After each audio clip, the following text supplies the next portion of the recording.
trajetória profissional, na realidade, não começou com a Faculdade de Geologia no Rio de Janeiro, né? Eu me lembro bem que já aos 9, 10 anos de idade eu colecionava, naquela época a gente chamava de pedras, né? Mais tarde a gente vai aprender que a gente não fala pedra, fala rocha. Então já me fascinava um pouco, né, essa questão dos minerais, né, das formas coloridas, das formas regulares existentes em alguns cristais, em alguns minerais. Na faculdade, o que me levou mesmo para a escolha da faculdade de Geologia já foram as montanhas. Então eu sempre fui muito fascinado pelo alto, pelas montanhas, pela beleza, pelas formas, né?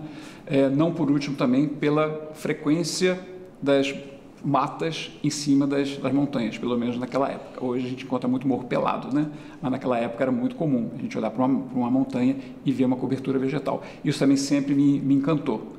As matas trazem uma mensagem muito bonita, eu acho, de paisagem, mas principalmente de cheiro, né? Então, quando eu vim para Belo Horizonte e comecei a andar mais pelas matas do Cerrado, eu percebi que tem uma diferença muito grande no cheiro das matas. Então, a Mata Atlântica tem um cheiro muito característico, né? Aqui são outros. Então, era tudo isso, né, que me levou então à escolha da geologia, lembrando que é uma formação muito eclética.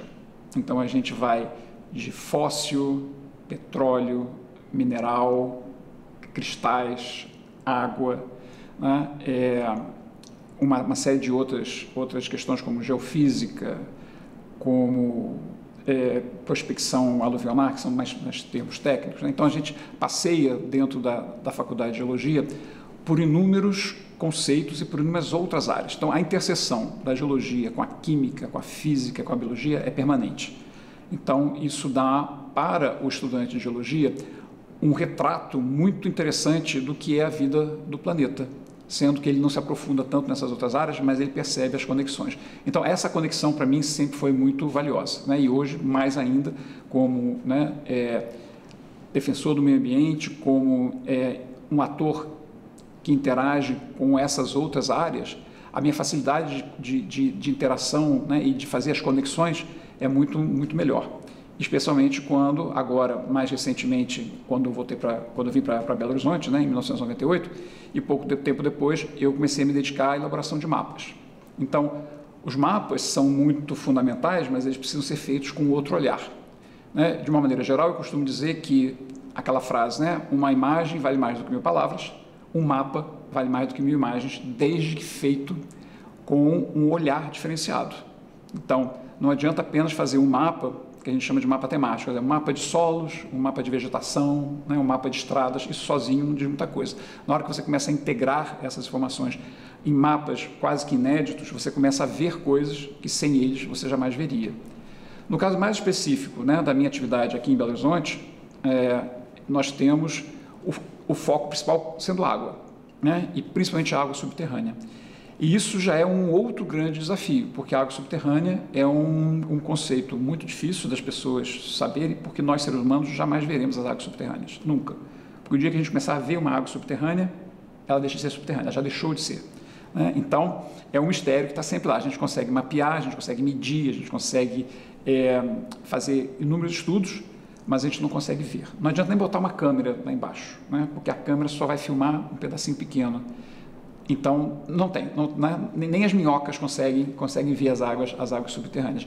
Daí a dificuldade da sociedade entender todo, por exemplo, o ciclo hidrológico, né? Então, isso já faz parte de um aprofundamento dos meus conhecimentos que eu vim ter muito aqui em Belo Horizonte, na elaboração destes mapas, e dentro do meu setor, que é meio ambiente, da minha instituição, a questão das águas subterrâneas, já que as superficiais, que são os rios, lagoas, cachoeiras, né, nós seres humanos já conhecemos. A gente consegue dialogar de uma maneira mais fácil pela experiência de vida que cada um tem. Até uma criança consegue conversar com você sobre cachoeira, né?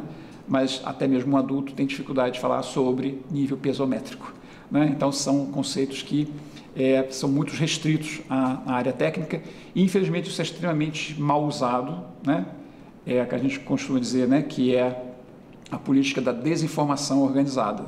A partir dessa lacuna de conhecimento, isso é usado como argumentos ou através de argumentos absolutamente fantasiosos, não fidedignos, em que a retórica de isso é um assunto muito técnico, né? Então a gente não pode se aprofundar aqui com a sociedade, porque a sociedade não vai entender.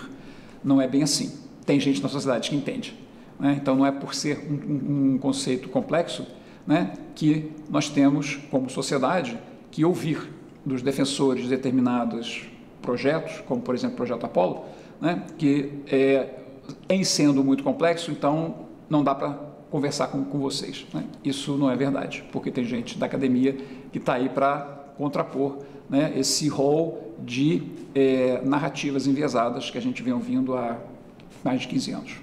Bom, dentro da minha instituição, né, que é o CDTN, nós temos, conforme eu já falei, o carro-chefe água, sendo água subterrânea e água superficial indistintamente, né? Mesmo porque as águas são as mesmas, né? E aí talvez fosse interessante a gente falar um pouquinho sobre o ciclo hidrológico, né? Que é o ciclo das águas, sinônimo, né? Então, o que significa? Significa que, primeiro, a quantidade de água no planeta, e aí é sempre na superfície, né? Seja no mar, nos continentes, é sempre a mesma. Isso todo mundo fala. Só que a distribuição é extremamente heterogênea. E a água, ela circula permanentemente. Então, nós sabemos, né, que o oceano tem muita água, nós sabemos que tem chuva, nós sabemos que tem rio, pântanos, cachoeiras, mas dificilmente a gente faz uma ligação entre uma coisa e outra. Então, é importante a gente entender que o ciclo, né, como todo bom ciclo, não tem início nem fim. Mas a gente pode, por questões didáticas, começar pelo oceano. Então, a água evapora do oceano, uma quantidade muito grande. Algumas dessas águas condensam em cima do oceano e chove em cima do próprio oceano. Então, é um pequeno ciclo fechado, digamos assim, fica por lá mesmo, mas uma grande parte, né, transita e chega até os continentes. No continente chove, né, na forma de gelo. O Brasil realmente não vai ter muito, a não ser lá, né, em Santa Catarina, em São Joaquim de vez em quando, né, na forma de neve. Pode ser realmente gelo na forma de granizo, que é um caso excepcional, mas comumente na forma de chuva, né? E essa chuva, ao cair e encontrar a superfície, ela vai sempre ter dois caminhos. O caminho superficial, que vai gerar, então, esse cenário dos recursos hídricos superficiais, conforme já falei, cachoeiras, rios, etc. Ou então essa água infiltra, né? Só que ela não vai infiltrando e vai chegar no interior do planeta, não, ela fica só na parte mais superficial, que a gente chama também, né, de hidrosfera, que faz parte da atmosfera e a água dentro do solo. E essa água, então, ela vai migrar, né, ou por gravidade, ou então por diferença de pressão. Aí já vem um conceito novo, que é muito importante para a questão da mina Apollo, é fundamental, inclusive. Essa água vai migrando e, em um determinado momento, a pressão lá embaixo é tão grande que ela resolve, por diferença de pressão, ela vai meio que para o lado, e vai indo para o lado e pode até subir, né? E aí, quando ela vai subindo muito, ela vai encontrar novamente a superfície. Nasce aí, então, um olho d'água. Por isso chama nascente, porque nós temos novamente a água que mergulhou na superfície, voltando para a superfície na forma, né, de um olho d'água ou na forma de um pântano, também é uma possibilidade. Então, nesse momento, né, o que nós tínhamos de água subterrânea volta a ser água superficial, que pode encontrar com aquela água superficial que desde o início da chuva sempre correu por cima da superfície. O importante é que tudo isso, né, a partir do momento que a água subterrânea volta a ser água superficial, em algum momento ela vai cair num rio maior, depois num outro maior, e o caminho é oceano. Existem exceções muito raras, pode ser um lago, tá? Mas a gente não está falando aqui de exceções, estamos falando da generalidade. Então, o ciclo hidrológico é mais ou menos isso, né? Chegou no oceano e volta. O que nos interessa muito é o momento entre a infiltração até a chegada no recurso hídrico superficial. Porque nós, seres humanos, vemos, né? Temos um olho d'água, a gente consegue acompanhar com o olho a velocidade daquela água, né? As crianças costumam botar um barquinho ou botar uma folha, então a gente consegue ver a velocidade. Isso é completamente diferente na água subterrânea. Na água subterrânea, essa velocidade é mínima, pode chegar a milímetros por mês, né? Então nós temos um freio muito grande na parte subterrânea. E como é que isso dialoga? Por outro lado, na hora que a gente olha o mapa, a gente vê que as águas superficiais, elas são linhas, enquanto que as águas subterrâneas, elas são volumes, né? Então, nós temos tanta água subterrânea que, mesmo nessa velocidade tão pequena, ela consegue manter os rios vivos, as nascentes vivas, mesmo durante as épocas de seca, ou seja, não tem chuva para alimentar os rios, mas ainda tem uma reserva técnica, uma caderneta de poupança hídrica lá embaixo, né? E isso, como tem uma velocidade muito lenta, né, então a água subterrânea que está saindo hoje numa nascente, na verdade, é de uma chuva que pode ser até de alguns milênios atrás, Mas não importa, o importante é que nós temos um fluxo permanente, mas muito lento. Por outro lado, é um fluxo com muita água, diferente da água superficial, que é um fluxo rápido, porém muito restrito geograficamente. Então, essa diferença é que faz com que nós tenhamos os rios vivos, mesmo durante as épocas de seca, né? Um freia de cá e o outro libera de lá. É claro que se nós estamos, por exemplo, numa região que chove pouco, então a nossa reserva técnica subterrânea é pequena. Significa que se eu não tiver uma chuva recorrente num período curto de tempo, eu entro num período de escassez hídrica. É o que acontece, por exemplo, no Nordeste brasileiro, né? O período entre uma época de chuva e outra é muito longo. Então, as reservas técnicas subterrâneas não são suficientes para manter os rios. Por isso vem a expressão de rios intermitentes, né? Ou rios perenes. Eles só existem durante um período curto, depois a nossa reserva técnica já acabou. Ou então, no outro extremo, na Amazônia, né? Que você tem tanta água chovendo quase que permanentemente, que você tem, pelo menos tinha, hoje a coisa já está mudando, mas você tem então um fluxo quase que permanente, né? Entre água subterrânea e água superficial. Então a gente não consegue ver com clareza, né? Quais seriam os impactos entre um período de chuva e um período de seca na Amazônia, né? A gente só conhece mais pela temperatura, né? Então, dependendo da região, essas diferenças entre período seco e período chuvoso é muito crítico.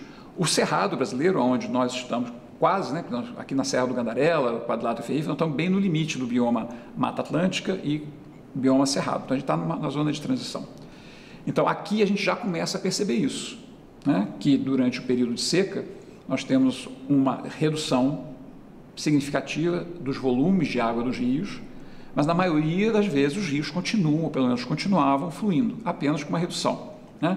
Conforme a gente vai entrando cada vez mais para o miolo do cerrado, esses rios também começam a ter vazões cada vez menores, até eventualmente desaparecerem.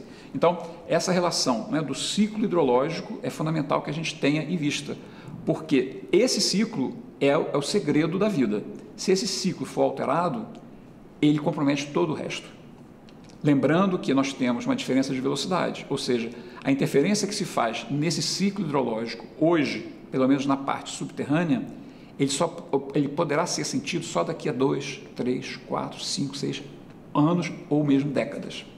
Então, é muito complicado, porque você não pode definir políticas públicas sem conhecer todas as características do ciclo hidrológico, porque as políticas públicas são para serem implantadas quase que de imediato, né? E as consequências você só vai saber lá na frente, e talvez nem se toque de que o que nós estamos colhendo lá no futuro são consequências, né, das ações ou das decisões tomadas no passado, sem levar em consideração esses aspectos do ciclo hidrológico. Então, assim, tudo que for falado sobre água, todo mundo tem que ter o ciclo hidrológico na cabeça, de preferência projetado na tela. Falou sobre o ciclo hidrológico, tem que... Não, peraí, você está falando, então, em que pedaço do ciclo hidrológico é que essa consideração está sendo levantada? Então, por favor, começa dali e nós vamos ver todos. Então, continue a sua fala, as suas justificativas, sejam contra ou a favor de alguma coisa, sempre tendo em vista todo esse percurso que eu falei.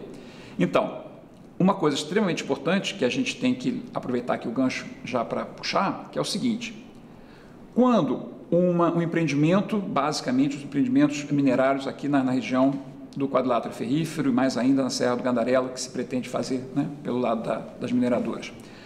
Quando se levanta uma bandeira operacional dizendo, né, não vai haver impacto nas águas superficiais, porque a partir do momento que nós formos minerando e fomos encontrando água nas cavas, nós vamos pegar essa água e devolver para os rios. Bom, aí já temos um grande problema. Na realidade, lembrando do ciclo hidrológico, o que está sendo feito aí? Nós estamos transformando a água subterrânea em água superficial, que é o pior negócio que você pode fazer em termos de segurança hídrica, porque a água subterrânea funciona como uma reserva técnica, né? Ora, se eu estou queimando as minhas reservas técnicas e jogando diretamente nos rios, entra o problema da velocidade. Aquela água toda que estava ali embaixo, que estava migrando muito devagar, e essa velocidade baixa era o que me garantia ela ficar no hidroterritório durante muito tempo, ela está sendo rapidamente jogada para um veículo extremamente rápido. Então, nós estamos desidratando um território com essa ação. Transformar a água subterrânea em água superficial é o pior negócio que você tem em termos de quantidade. E a partir do momento que águas subterrâneas, em geral, são muito bem protegidas e você está expondo ela às interferências antrópicas, você também está correndo um enorme risco de perder a qualidade. Então a gente perde quantidade de uma maneira inquestionável e ainda corre um enorme risco, ainda mais dentro de uma atividade minerária, onde você tem explosivos, você tem diminuição de material, você tem um aumento da reatividade das rochas, você está com certeza também comprometendo a qualidade das águas. Ou seja, isso não é argumento. Dizer que qualquer tipo de projeto minerário nós estamos, então, resolvendo o problema simplesmente fazendo essa transferência é de uma ignorância sem tamanho, né? Bom, então eu acho que essa é uma questão extremamente crítica nessas narrativas que a gente vê, principalmente nessas audiências públicas, onde é sempre tentado dar essa questão. Uma outra coisa que eu acho extremamente importante é o seguinte: eu sou da academia, né? Então todo mundo que pesquisa, nós sabemos o seguinte: a gente não pode ter uma ideia, a gente não pode fazer uma pesquisa, né, e sair por aí falando para todos os quatro ventos. A gente tem que publicar. Essas publicações, elas têm uma gradação de relevância, de gradação de renome. Então, nós já sabemos que as minhas publicações só terão valor se elas forem publicadas em revistas que são revisadas por pares, ou seja, são outros profissionais que vão analisar as minhas informações, os meus dados, os meus gráficos, os meus mapas da minha área, eles são da minha área, e eles vão dizer: ah, tá ok, isso tudo que você falou está razoável, todas as comprovações estão ok. Ou então eles vão dizer: não, peraí, temos problema aqui. Da onde chegou essa informação? Né? Então, isso não procede. Então, a sua ideia, o seu artigo não vai ser publicado em nossa revista. Ou seja, nós sofremos uma permanente auditoria pelos pares. Isso se chama revisão por pares. Então, tudo que nós, da academia, publicamos, nós temos o aval dos nossos representantes acadêmicos. Agora, quando esses empresários vêm com relatórios, sejam eles de EIA, RIMA, sei lá o que for, eles não publicam em lugar nenhum. Então, eles podem publicar naquele documento que foram eles que fizeram, ou então os seus prepostos, que foram contratados por eles para fazerem a defesa, evidentemente, dos seus projetos. Eles podem escrever o que quiserem, eles podem manipular dados, podem até colocar os dados certos, mas fazer uma interpretação enviesada, né? No próprio EIA da Apollo, né, eu vi em vários momentos, na parte de recursos hídricos, eles alegando o seguinte: nós monitoramos isso, monitoramos aquilo, mas nesses lugares aqui nós não temos exatamente certeza do que vai acontecer. Mas não tem problema não. Durante a operação, a gente vai descobrir se vai ter impacto ou não. Quer dizer, se são aberrações, né, mas bizarrices técnicas. Desde quando é a mesma coisa você dizer o seguinte: olha, você é um paciente, nós vamos fazer uma cirurgia em você, a gente não sabe bem o que você tem não, tá? Nem se o que nós queremos fazer com você vai te matar ou vai te deixar aleijado. Mas não se preocupe não, durante a cirurgia a gente vai descobrir. Ou então, depois que nós te costurarmos e você voltar à consciência, se você voltar, a gente vai saber se houve algum impacto, se houve alguma sequela ou não. É isso que o EIA da Apollo hoje traz na sua redação. Isso em vários momentos, né? Então, assim, isso é inadmissível, né? Absolutamente inadmissível. E não é por acaso que antigamente nós tínhamos o licenciamento em 3 etapas, né? Exatamente porque, assim, eu proponho que não vai ter impacto, começo a redigir, começo a mostrar, né? Então, eram etapas mais cabíveis de serem questionadas dentro do seu processo. Hoje, quando as 3 licenças são simultâneas, não tem o menor sentido, né? Quer dizer, eu vou fazer o diagnóstico do paciente, eu vou fazer a cirurgia do paciente e vou fazer o pós-operatório, tudo no mesmo dia. É isso que essa licença tríplice, em sendo feita ao mesmo tempo, na realidade vai redundar. Então, isso também é outra aberração da nossa legislação, que foi mudada muito recentemente, né? Então, isso também tem que ser urgentemente cancelado. Se a gente, por exemplo, pegar a Serra do Gandarela, né, como um alvo da nossa abordagem agora, a Serra do Gandarela é uma das muitas serras do quadrilátero ferrífero e ela é muito alta, né? Então, ela, na verdade, ela só perde para o Caraça, né, por poucos metros. Então, todas as serras, elas são, geomorfologicamente falando, elas são áreas propícias para divisores de bacias, ou seja, né, quando eu tenho um paredão, uma parte da água vai fluir para o lado de cá e a outra água vai fluir para o lado de lá. Ou seja, eu estou dividindo bacias hidrográficas. Então, o quadrilátero é prodigioso nisso. Então, todas as montanhas do quadrilátero fazem essa separação. Então, se a gente pensar, por exemplo, na Serra da Moeda, a Serra da Moeda se separa, né? Uma parte vai para o Alto Rio das Velhas, os rios, e a outra parte vai para o Paraopeba. A Serra do Gandarela, uma parte vai para dentro do Rio das Velhas e a outra parte vai para o Piracicaba, né? A Serra do Curral, então, uma parte vai para o Alto Rio das Velhas, né? Que é a parte que nós de Belo Horizonte não vemos, e a outra parte vai para dentro de Belo Horizonte, né? Então, o Rio Arrudas né, faz parte de um pedaço da contribuição da Serra do Curral. O outro pedaço vai para o outro lado. Então, toda a Grande Serra tem essa capacidade de dividir para onde as águas vão, né? E essa questão, então, por exemplo, da segurança hídrica de Belo Horizonte, da região metropolitana ou mesmo dos outros municípios, e aí é importante que a gente esclarecer que quadrilátero ferrífero não é sinônimo de região metropolitana, né? Então, nós temos alguns municípios da região metropolitana que não fazem parte do quadrilátero ferrífero, ou seja, eles não fazem ou não atuam ou não sentem os efeitos, por exemplo, da mineração de ferro. Por exemplo, a região cárstica, né? Sete Lagoas, Lagoa Santa, Vespasiano, Baldim, né? Então, são regiões que estão geologicamente em outro contexto, embora o Rio das Velhas passe por dentro desse território, né? Mas são contextos um pouco diferentes. Então, nós temos alguns municípios que fazem parte da região metropolitana, principalmente os municípios mais para o norte de Belo Horizonte, que não estão no quadrilátero. E nós temos municípios do quadrilátero que não fazem parte da região metropolitana. Então, por exemplo, Mariana, Ouro Preto, né, fazem parte desses municípios. Então, eles têm uma interação, eles dependem e eles sofrem grandemente as influências das atividades econômicas do quadrilátero, mas eles não têm uma relação com a centralidade da região metropolitana, né? Então, eu vou tentar sempre meio que separar uma coisa da outra, né? No caso específico dos recursos hídricos, né, então nós temos o quadrilátero ferrífero, se a gente olhar inclusive o mapa, né, das chuvas, porque se a gente está lembrando do ciclo hidrológico, tudo começa com a chuva, né? Então, se a gente olha o mapa de distribuição das chuvas em Minas Gerais, a gente vai ver que a região sul-sudeste, que é a região da mata, o sul de Minas, é uma região muito prodigiosa em chuva, né? Então, nós temos lá a Serra da Mantiqueira, né? Então, isso é fácil da gente imaginar. Aí ainda tem muita floresta. Conforme a gente vai chegando mais para o norte, isso vai diminuindo.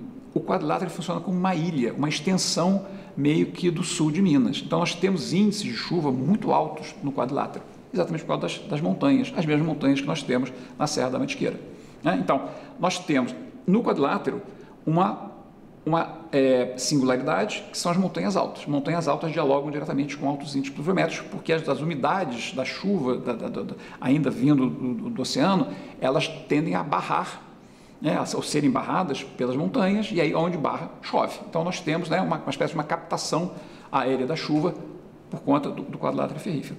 Então, temos um bom índice pluviométrico, sem dúvida alguma, mas não adianta só a gente ter chuva. Se essa chuva não ficar armazenada no hidroterritório e for embora, essa água rapidamente se transforma novamente em água superficial e superficial adeus. Então, isso tudo acontece em todas as serras do quadrilátero, né? Só que algumas são mais prodigiosas do que outras. Por quê? Ou porque são mais altas, ou porque elas têm um direcionamento bem perpendicular em relação à direção do vento, né? Então, se eu tiver uma espécie de uma muralha aqui, né, e a chuva vier nesse sentido, ela vai meio que passar por aqui e vai embora. Se ela estiver assim, o que acontece? A chuva vai parar e essa região aqui vai ser extremamente prodigiosa em termos de chuva, enquanto que o outro lado vai ser menor. E isso a gente vê com muita clareza na Serra do Gandarela. A região de André do Mato Dentro, por exemplo, é uma região que chove muito, né? E do outro lado da serra, às vezes, não chove nada, né? A gente tem muitos relatos dessa diferença. Isso é exatamente consequência dessa diferença de altitude das montanhas. Então, quando a gente olha o quadrilátero como um todo, então nós temos lugares que serão mais propícios, aonde tem montanha já é mais propício, mas temos montanhas e montanhas, né? E a Serra do Gandarela, ela é mais prodigiosa porque ela é a primeira serra a bloquear a umidade e as nuvens que vêm do leste, que vêm ainda do Atlântico, né? Então, o que sobra para depois da Serra do Candarela é o que ainda vai propiciar, por exemplo, na Serra da Moeda, na Serra do Curral, né? A gente vê ainda alguns desses fenômenos. Eu acho que até recentemente houve um filme onde foi reportado, né? Dava para ver na Serra do Curral uma quantidade grande de nuvens chegando, né? Como se tivesse uma avalanche de neve, né? E caindo para dentro da região de Belo Horizonte. É porque a Serra do Curral estava funcionando como um anteparo, né? Essas nuvens conseguiram burlar a Serra do Candarela e começaram a ser barradas pela Serra do Curral. Então, esse é um fenômeno muito comum, é chamado chuva orográfica, né? É essa capacidade que as montanhas têm de barrar a umidade e fazer chover num lado, e do outro lado você tem uma diferença muito grande. Então, a Serra do Candarela é prodigiosa enormemente por conta disso. O que o Caraça, apesar de ser muito mais alto do que a Serra do Candarela, não tem, porque o Caraça é meio redondo, enquanto que a Serra do Candarela é uma muralha. Então, quando as nuvens de leste passam pelo Caraça, elas meio que bypassam. Então, claro, o Caraça chove muito, o Caraça é muito mais frio, mas as nuvens meio que dão um rolezinho, né? Enquanto logo na frente encontra a Serra do Candarela, e aí não tem escapatória. Ali realmente ela acaba caindo. Então, é uma junção de vários fatores. Bom, para além disso, conforme o ciclo hidrológico, né, nós precisamos armazenar essa água no subsolo. Não é qualquer rocha que consegue armazenar, não é mesmo, né? A capacidade de armazenamento de rochas, ou das rochas, é pequena, né? Algumas rochas têm essa capacidade. Então, aí nós chegamos no conceito de aquíferos. Então, o que é um aquífero? É uma formação geológica capaz de receber água, mas ao mesmo tempo de doar água. Né? Primeiro, porque nem todo mundo consegue absorver. Mesmo aqueles que conseguem absorver, às vezes não conseguem doar, né? Então, por exemplo, uma argila, né? Então a gente sabe, um solo mais argiloso, se você colocar água, vai virar aquela lama. Você colocou água, mas você não consegue tirar aquela água. Então, a argila é desse tipo. Ela consegue armazenar, mas ela não doa, né? Então, quando nós estamos falando de aquíferos, é um tipo especial de formação geológica, onde a água é recebida, é armazenada em grandes quantidades, e por conta de uma série de fenômenos geológicos, físicos e até mesmo químicos, essa água consegue fluir de volta para o ciclo hidrológico, né? Então, o que nós temos aqui no quadrilátero ferrífero? Nós temos o minério de ferro, que é um excelente aquífero, aqui no quadrilátero. É diferente em outras regiões do mundo. Aí no quadrilátero, né, o melhor aquífero que nós temos é exatamente o minério de ferro. E por que isso? Porque o minério tem poros, tem cavidades muito grandes, então significa que eu consigo armazenar muita água. Mas o quadrilátero, geologicamente, ele sofreu muitas alterações geológicas, fraturas, né, dobras, movimentações, tudo isso vai meio que trincando essas rochas. Então, o minério, assim como todas as demais rochas, esse minério também é todo fraturado. Então, você consegue armazenar no período de muita chuva, ou seja, no período de chuva, você armazena muita água nos poros, e quando o período de chuva vai acabando, nós vamos entrando no período de seca, aquela água toda armazenada, ela começa a fluir por onde? Pelas fraturas, né? Então, isso é um maravilhoso aquífero, porque eu consigo fazer simultaneamente, receber e doar, né, as águas. E agora, se a gente imaginar o seguinte, no quadrilátero ferrífero, isso só ocorre aqui e um pouquinho na Cordilheira do Espinhaço, em alguns lugares mais específicos, nós temos o aquífero lá em cima, no topo de morro, né? Vamos lembrar que aquífero não é para ser em topo de morro, como acontece, por exemplo, com o aquífero Guarani, com o aquífero amazônico, né? Nós temos o aquífero no norte do Brasil, né? Parnaíba. Então, nós temos, via de regra, isso é para o mundo inteiro, né? Você tem aquíferos no fundo dos vales, né? Então, as águas caem nas montanhas, infiltram, se acumulam e vão desaguar lá no fundo. Então, elas são armazenadas e estão, ao mesmo tempo, desaguando no fundo do vale. Então, aquífero rima com fundo de vale. No quadrilátero, não. Nós temos o aquífero, que é o minério de ferro, encaptado lá em cima, no topo de morro. E aí a gente tem que lembrar novamente do ciclo hidrológico, né? Então, o ciclo hidrológico diz o seguinte: aonde estão as áreas mais nobres para o armazenamento da água subterrânea? Topo de morro. Então, não é à toa que no nosso Código Florestal, né, que o nosso Códex Ambiental, na realidade, não é só da floresta, fala o seguinte: nós temos várias APPs, áreas de preservação permanente, que são áreas que não precisam estar decretadas em nenhum ato do Poder Executivo para existirem como área de preservação, unidade de conservação. Não precisa. Basta ela preencher algumas características que elas automaticamente se transformam em áreas de preservação permanente. Por exemplo, as matas ciliares, que todo mundo conhece, né? Então, é importantíssimo nós termos, ao longo dos rios, né, uma faixa com as matas. Isso são as matas ciliares e isso está previsto no Código Florestal. Então, eu não tenho que criar uma mata ciliar. Se eu tenho um rio, eu tenho que ter, por lei, uma extensão paulatina das matas ciliares. Se eu tenho uma nascente, toda nascente tem que ser protegida num raio de 50 metros. Né? Então, eu não preciso de um ato, novamente, do Poder Executivo, dizendo aqui tem uma nascente, essa nascente tem esse nome. Não. Tem uma nascente, eu tenho automaticamente um raio de proteção legal no seu entorno. Tem o topo de morro? Não importa, ele já é protegido por lei. É uma área de preservação permanente. Qual é a causa de topo de morro estar protegido por lei? Só pela beleza cênica? Não. É porque é reconhecido que topo de morro é uma área privilegiada para recarga hídrica. Exatamente por conta daquela questão das nuvens, né? Ela bate no topo de morro, né? Então, a probabilidade de você ter um enriquecimento da sua caderneta de poupança hídrica quando você tem um morro é muito maior. Né? É mais ou menos quando a gente pensar o seguinte: quando a água da chuva cai, aquela gota de chuva ela não sabe para onde ela vai. Mas se ela cair em cima de um rio, ficou claro que caiu em cima do rio, ela rapidamente vai embora. Então, quanto mais longe do rio uma gota de chuva cair, mais tempo essa gota de chuva vai demorar para alcançar um rio. Ou seja, mais tempo aquela gota de chuva permanecerá no hidroterritório. E se a gente imaginar agora, né, um cenário maior, onde tem um rio e montanhas, qual é o lugar mais longe do rio? São as montanhas. Então, é por isso que as montanhas são consideradas áreas nobres para a recarga de aquífero.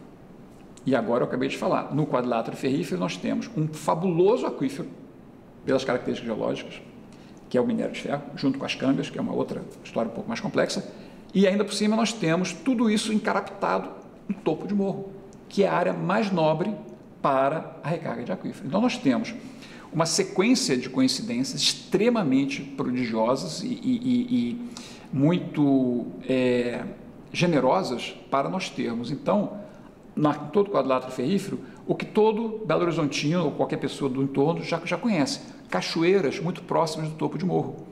Porque cachoeira não é para estar em topo de morro, porque a água não se acumulou normalmente ainda para virar uma cachoeira. Né? Mas no quadrilátero a gente encontra uma quantidade muito grande de cachoeiras muito próximas. A gente está passeando pelo quadrilátero, a gente vê um morro e já vê praticamente uma cachoeira saindo do nada.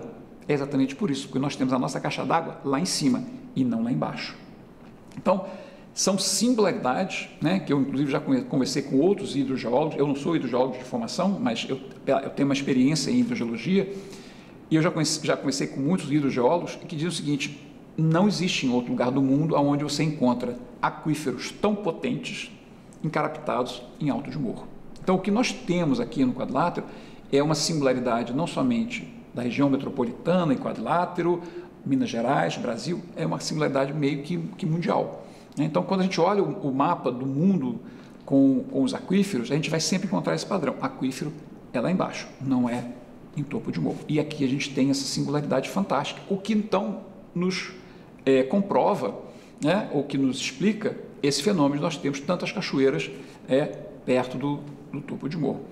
Bom, então fica claro que esse prodígio geológico, ou um prodígio hidrogeológico, ele está ameaçado por algumas coisas. Né? Primeiro, nós temos, então, uma camada, uma formação geológica no topo de morro, que tem interesse econômico. Não pela sociedade, mas pelas mineradoras de ferro. Né? Então, esse interesse econômico já conflita com o interesse público, porque se eu tenho no topo de morro um aquífero, isso dialoga com o interesse da sociedade. Mas se eu tenho em topo de morro minério de ferro, isso dialoga com os interesses econômicos das mineradoras. Então, temos um declarado conflito de interesse. Né? E aí a gente vai pensar o seguinte: não é isso extremamente importante, os impactos da mineração de ferro no quadrilátero não se resume apenas a bombeamento de água. Eu estou tirando a água do aquífero. Isso já é muito grave, mas não é o pior. O pior é que, se o minério de ferro é o próprio aquífero, ao se extrair o ferro, o aquífero é destruído irreversivelmente. Não tem solução, não existe solução para isso, não adianta. Né? Qualquer pessoa medianamente inteligente vai imaginar isso. Né? Se eu tenho, né, vou colocar aqui, né, um colchão de espuma que é capaz de armazenar água, né, se eu destruo o colchão, não tem mais onde armazenar água. Então, não é uma questão de apenas dizer o seguinte, mas nós vamos tirar a água, mas nós vamos repor, nós vamos transferir para o rio, né? Ou então, depois de alguns anos, né, quando, lá no futuro, sabe-se lá quando, a atividade acabar, então essa água vai ser recuperada. Não, não vai ser recuperada. Né? Você terá sempre uma água superficial no lugar que era uma água subterrânea. E isso tem repercussões enormes. Então, não é justificativa, não é argumento dizer que nada vai acontecer com os recursos hídricos, porque, no primeiro momento, enquanto a mina estiver em operação, a gente está tirando a água subterrânea e transformando em água superficial, porque é isso que eles estão dizendo. Eu já falei que é um péssimo negócio. E, a longo prazo, você está destruindo irreversivelmente toda a capacidade aquífera do território. Então, são dois problemas, sendo que um é grave hoje e outro é gravíssimo porque nunca será resolvido. Então, eu acho que são alguns pontos que a gente tem que ter sempre em mente, lembrando então do ciclo hidrológico. Então, a nossa linha de pensamento é o ciclo hidrológico. A gente tem que entender e saber muito bem como é que funciona esse ciclo. E aí vem os números. Então, quando a gente imagina o seguinte, no planeta hoje nós temos cerca de 97,5% de toda a água está nos oceanos. Isso é ótimo para os peixes, para os mamíferos aquáticos, né? Baleias, golfinhos, maravilhoso para eles. Mas para nós, sociedade, aquele monte de água salgada, né, não vai ter tanta utilidade assim. Né? Então, o que sobra para todo o resto do planeta são 2,5%. Desses 2,5%, uma boa parte dessas águas estão imobilizadas nas calotas polares, seja na Antártica, seja no Ártico. Então, disso sobra muito menos ainda. É o que nós temos para viver. O planeta inteiro, todos os seres vivos terrestres terão esse pouquíssima água para viver. E ainda por cima essa água é extremamente heterogênea na sua distribuição. Né? Então, na hora que a gente para entender isso, começa a ficar mais preocupante. E vamos lembrar, essa pequena quantidade ainda vai se separar entre água superficial e água subterrânea. E aí vem um número muito interessante. Você lembra que eu falei que nós temos na água subterrânea um volume, enquanto que a água superficial é uma linha? É claro que se a gente pegar o rio Amazonas, não é uma linha, é um volume. Mas o rio Amazonas é uma excentricidade terrestre. Né? O que a gente tem em geral é um filete um pouquinho mais gordo, um pouquinho mais fino, mas é uma linha. A relação da quantidade de água que tem no subterrâneo e a quantidade que nós vemos na superfície é 1 para 40. Ou seja, tem 40 vezes mais água no subterrâneo do que na superfície. É por isso que durante as épocas de seca, a nossa caderneta de poupança dá conta de manter as águas superficiais ainda funcionando. Claro, se é numa região árida, é 40 vezes? Mas o tamanho é menor. Então, esse número é extremamente importante. Na hora que, por exemplo, as mineradoras de ferro dizem que no quadrilátero elas vão fazer esse procedimento de pegar água subterrânea, jogar para cá e tal, e depois de 40 anos de exploração tudo vai voltar ao normal? Não vai, porque essa relação vai ser totalmente e irreversivelmente alterada. Então, nós acabamos com o ciclo hidrológico. Então, conforme eu falei, não custa repetir. Tudo tem que estar pautado, está esclarecido, tem que estar justificado sob a ótica do ciclo hidrológico e da sua preservação. Mexeu no ciclo hidrológico, você pode ter certeza que vai ser um desastre. Bom, ainda complementando essa questão, né, do fluxo das águas, a gente tem que ver o seguinte: é muito comum nós olharmos no discurso, nas narrativas ou mesmo nos relatórios técnicos das mineradoras de ferro, aqui no quadrilátero, que algumas nascentes serão suprimidas imediatamente, porque elas estão dentro da cava. Né? Então, assim, essas aqui vão morrer de qualquer jeito. E eles param nisso, como se o impacto fosse só naquelas nascentes que estão dentro da cava. Mas se nós entendemos o ciclo hidrológico, nós sabemos que não é só ali que a água subterrânea vai voltar a ser água superficial. todas aquelas outras águas que infiltraram e saíram longe da cava vão ter o mesmo problema. E como no quadrilátero o minério de ferro está em topo de morro, e topo de morro é zona de recarga hídrica, as interferências feitas em topo de morro não vão condenar e não vão suprimir apenas aquelas nascentes que estão dentro da cava. Todas as outras nascentes que estão para baixo, elas vão sofrer, porque aquela água subterrânea que ia infiltrar, ia voltar para a superfície, talvez a 1, 2, 3, 4, 5 quilômetros de distância, não vai ter mais. E aí eles dizem, não, mas a 5 quilômetros de distância? Não, Nós temos aqui, né, na região de Itabirito, dito por geólogos das grandes mineradoras, que existe sim interferência até 4 quilômetros. Nascentes que estão a 4 quilômetros de distância da cava foram secando. Então começou a secar como se fosse um câncer, né, que vai espalhando da sua parte central para a sua periferia. Né? Então, isso é uma comprovação óbvia, né, que os impactos não são apenas dentro da cava, nem só na periferia da cava. Isso vai se estender a toda a bacia hidrográfica. É claro que a direção das rochas, né, fraturas, os tipos de rocha vão determinar qual vai ser essa distância dos impactos. Né? Não tem uma regra, não existe uma fórmula que você faz e vai dizer, isso aqui vai ter impacto daqui a 15 quilômetros ou daqui a 1 quilômetro. Não é assim que a coisa funciona. A gente tem que fazer uma série de estudos e aí nós entramos em um outro problema muito grave. Estudo de água subterrânea é um dos estudos mais caros, só perde para o petróleo. Né? Então, você ter uma modelagem matemática, ou seja, é uma equação, né, complexa, em onde você pode entrar com alguns parâmetros e saber o que vai acontecer, essa fórmula ela é muito difícil de ser feita. É muito difícil e muito cara. Eu preciso de muita quantidade de dados para poder calibrar esses modelos. Né? E esse modelo não pode ser feito apenas para aquela mina, tem que ser feita, no caso do quadrilátero, teria que ser feito para o quadrilátero inteiro, ou pelo menos assim, Serra da Moeda com Itabirito, Serra do Curral, Serra do Gandarela, o sul ali do quadrilátero, né, que pega a Serra de Ouro Branco, ali é um pouco mais complexo ainda, porque as serras são muito fragmentadas, mas não importa. Né?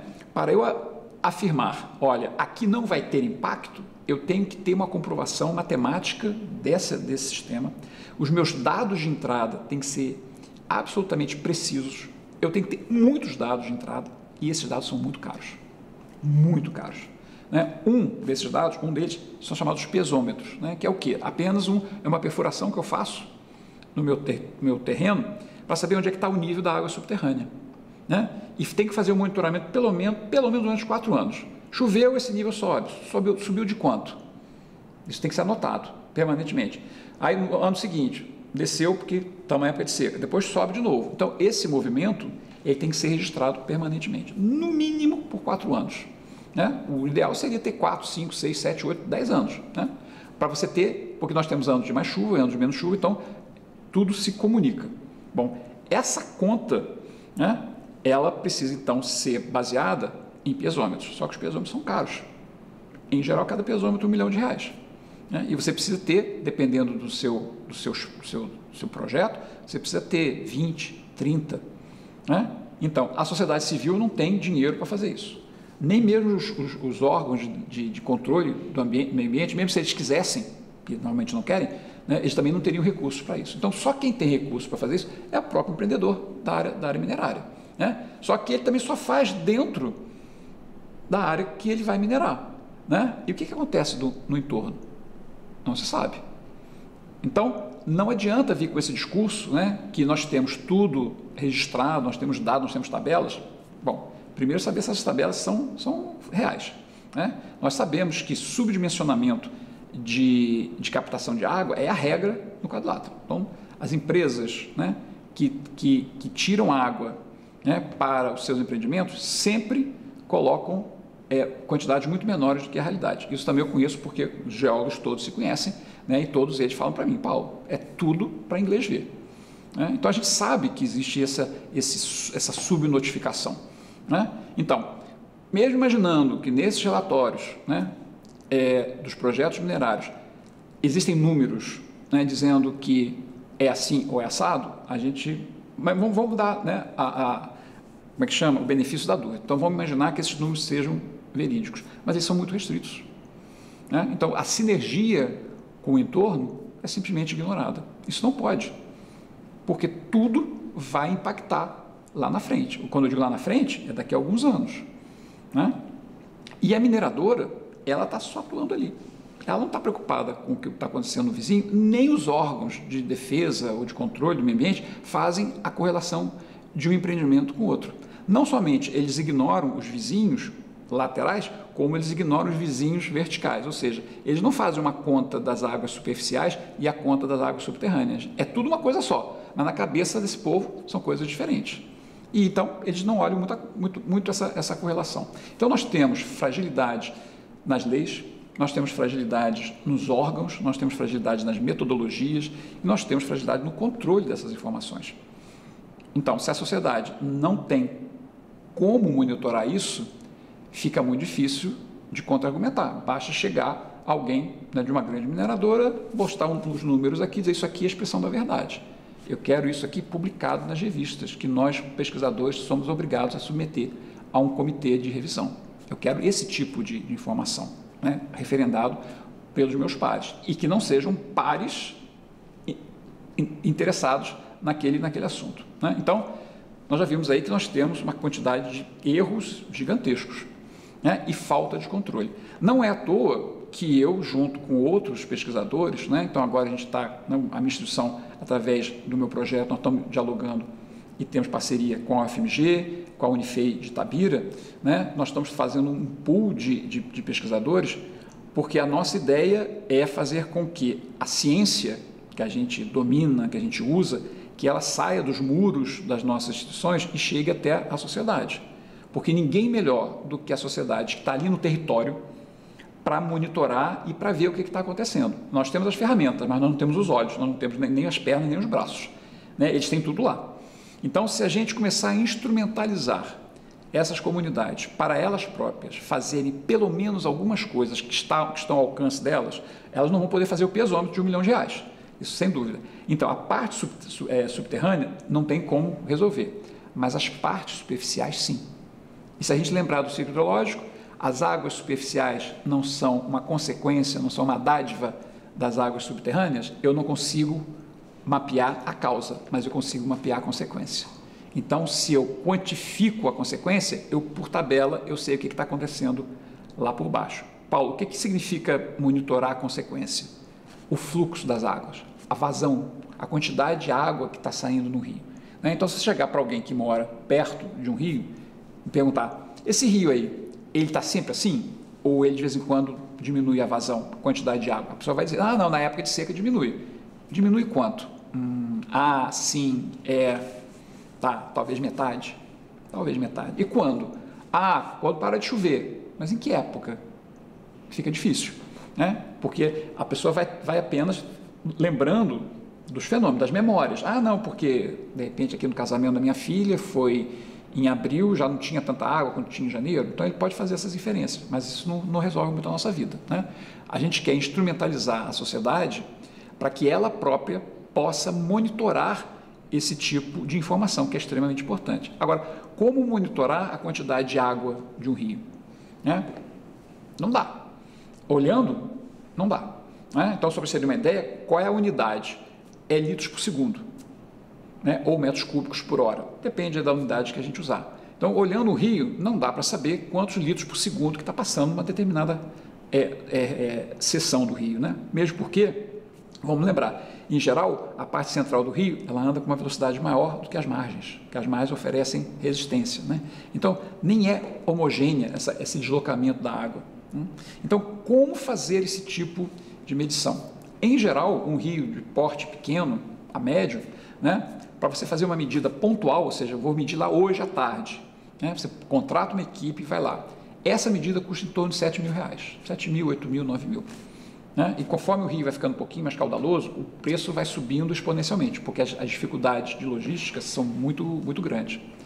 Então, como resolver isso? Bom, aí entra a minha instituição, né? Onde nós usamos as técnicas chamadas técnicas correlatas às técnicas nucleares, em que é possível você fazer uma medição da vazão usando, por exemplo, sal de cozinha, né? Então, eu uso 3 kg de sal e um aparelhinho chamado condutivímetro, né? É uma coisa um pouco mais complicada da gente explicar tecnicamente, mas é o seguinte, Se a gente imaginar dois rios diferentes, um com uma grande vazão e outro com uma pequena vazão, se eu jogar 3 kg de sal nos dois rios, o que vai acontecer com a salinidade da água? Quando o volume é muito grande, está diluído, então a salinidade vai alterar pouco. Quando o rio é pequeno, a salinidade vai dar um pulo. E a gente consegue calcular, né, de trás para frente, o quanto que eu tenho de água para chegar naquela salinidade. Na verdade, a gente chama de condutividade, mas didaticamente a gente pode falar em salinidade. E a gente consegue saber o volume dessa água passando naquele ponto. E é tão simples de fazer que nós, da sociedade, da ciência, podemos ensinar e passar isso para a sociedade. Então, eles poderão ser protagonistas desse controle que pode ser regional. Então, esse meu projeto, com o grupo do EduMIT, né, Educação, Mineração e Território, da UFMG, do grupo da Universidade Federal de Itabira, Federal de Itajubá, no campus Itabira. Nós temos um projeto e agora uma parceria boa também com o RPPN do Caraça, né, de nós ensinarmos a sociedade, a população local, a fazer esse tipo de medida. Então, a gente sai, né, dessa armadura, desse engessamento financeiro, né, e traduzimos isso de uma maneira absolutamente palatável pela sociedade.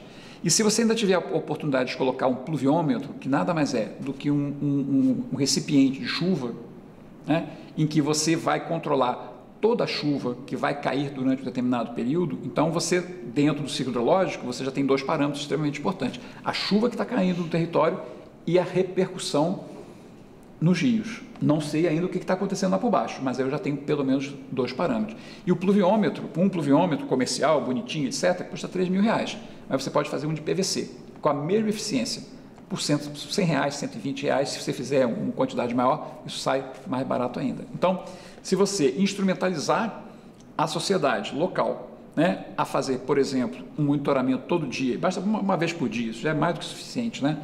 Tem lá uma espécie de um funil e um recipiente embaixo, né? Então, você fecha o funil, espera 24 horas, se não chover nada, você sabe, ó, nas últimas 24 horas não choveu nada. Ou choveu alguma coisa, você vai lá, coloca o recipiente embaixo, abre o funil, sai aquela quantidade de água, você mede e anota.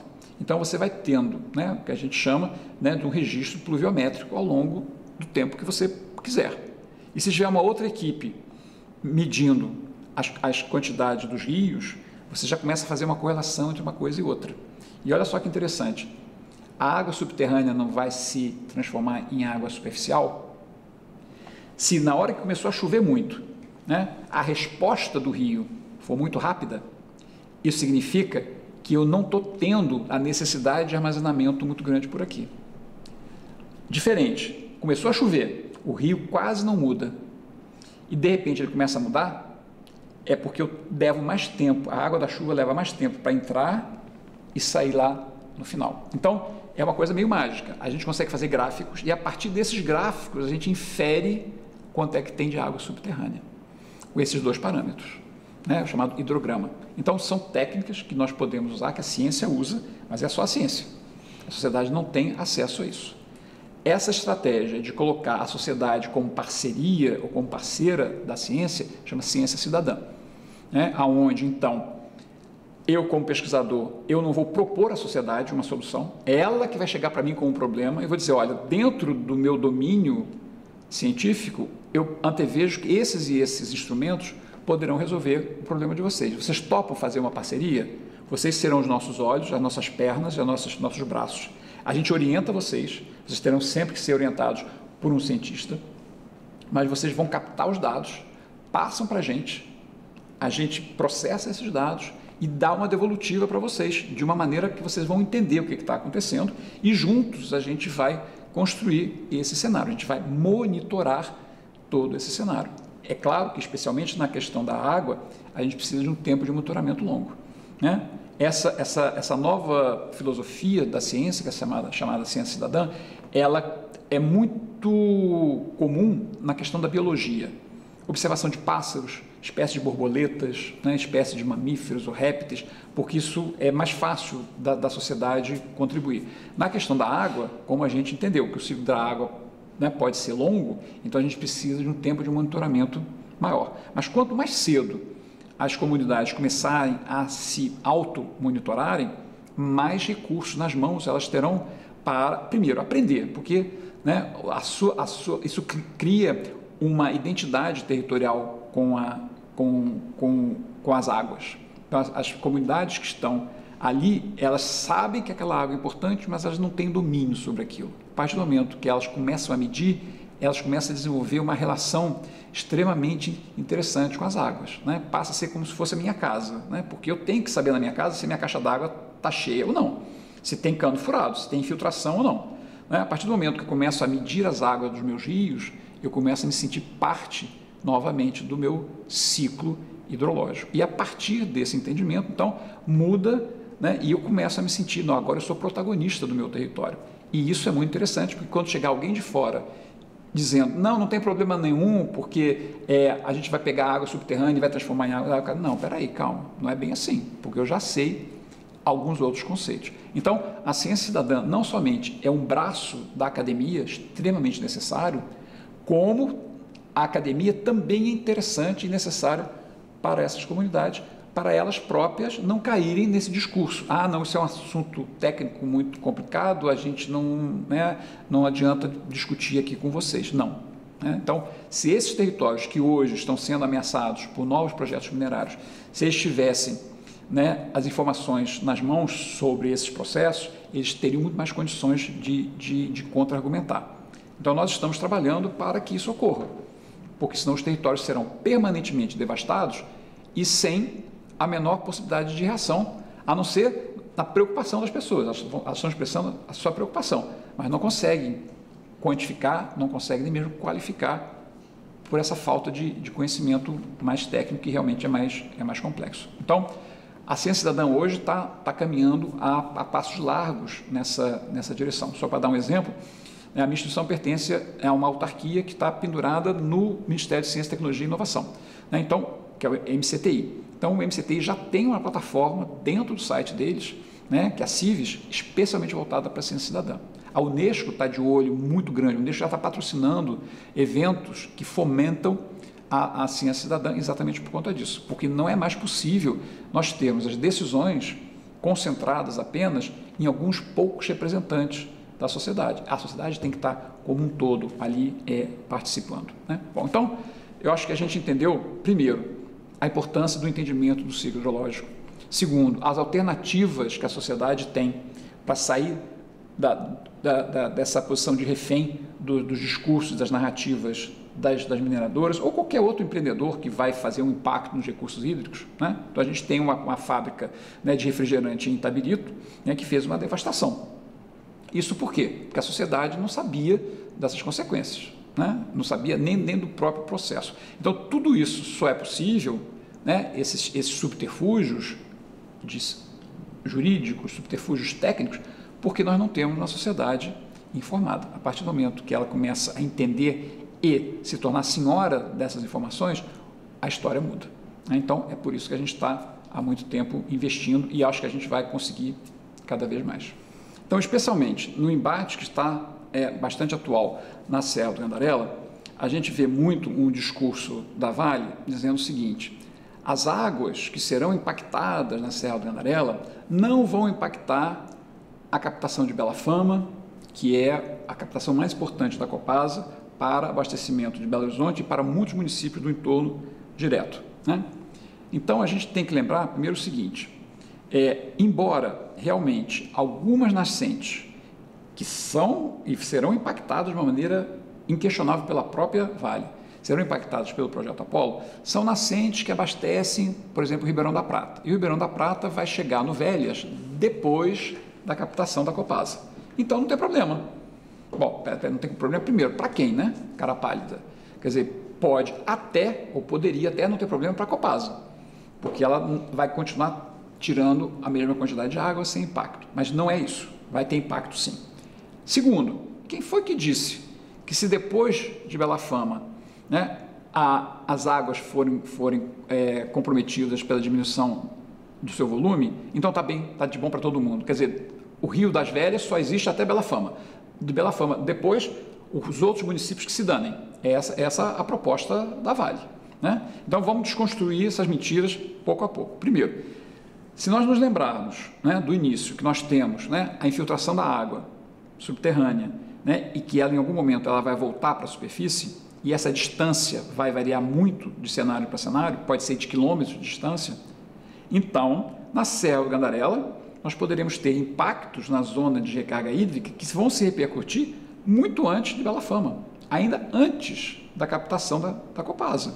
Então, sim, né, nós teremos impactos forçosamente, porque a Serra do Gandarela é muito alta, então esse processo é muito profundo, então nós teremos impactos no chamada recarga regional, que é o quê? Ao invés da água da chuva infiltrar e sair na forma de nascente, um olho d'água em que eu estou vendo, ela pode infiltrar profundamente e sair aonde? Debaixo do leito do rio. Ou seja, eu não vou ver essa nascente. O rio vai aumentando a sua capacidade, a sua vazão, mas de uma maneira imperceptível, porque é como se estivesse borbulhando água lá por baixo, né? Então, isso aqui a gente chama de recarga regional, porque está tão longe que não é mais uma recarga local. Então, as nascentes do Ribeirão da Prata serão impactadas pelo Projeto Apolo, porque a recarga local será impactada. Mas o volume de água do Rio das Velhas será impactado pela recarga regional, que pode estar a quilômetros de distância. Então, sim, nós teremos impactos na vazão do Rio das Velhas antes de Bela Fama pelo Projeto Apolo, pela posição do Projeto Apolo, pela posição de Bela Fama, pela posição do Rio das Velhas com a Serra do Gandarela, né? Bom, e aí temos uma outra questão.